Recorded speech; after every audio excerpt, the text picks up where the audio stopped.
Hi friends, అందరూ ఎలా ఉన్నారు? బాగున్నారా? టుడే పిల్లలకి లంచ్ బాక్స్కి ఏం పెట్టానో చూసేద్దాం రండి.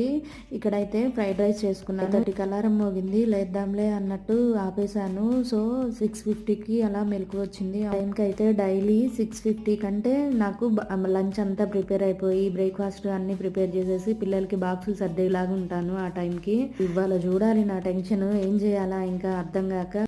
పిల్లలకి అయితే పాలు కాచేసుకున్నాను. పాలు తాగి వెళ్తారు కదా డైలీ. సో వాటర్ పెట్టేసుకున్నాను, హాట్ వాటర్. తర్వాత రైస్ కడిగి పెట్టేసుకొని ఇంకేం చేయాలా కర్రీ అని అర్థం కాక సింపుల్గా 5 minutesలో వెజ్ ఫ్రైడ్ రైస్ అయితే ప్రిపేర్ చేసి పిల్లలకి బాక్స్ కట్టేశాను. అలాగే పెరుగన్నం కూడా పెట్టేశాను. ఇడ్లీ పిండి ఉంటే ఇడ్లీ పిండి రొట్టేసేసి పెద్దోడికి బ్రేక్ఫాస్ట్ కూడా ప్యాక్ చేసేసాను కారపొడితో. సో స్నాక్స్లోకి 2 కేకులు, కార్న్ఫ్లెక్స్, ఇలా 20 minutesలో నా టాస్క్ని అయితే ఇవాళ ఫినిష్ చేశాను. మీకు ఎప్పుడైనా ఇలా జరిగిందా? జరిగితే కమెంట్ బాక్స్లో కమెంట్ చేయండి. అలాగే నా వీడియో నచ్చితే ఒక లైక్ చేయండి. Bye bye.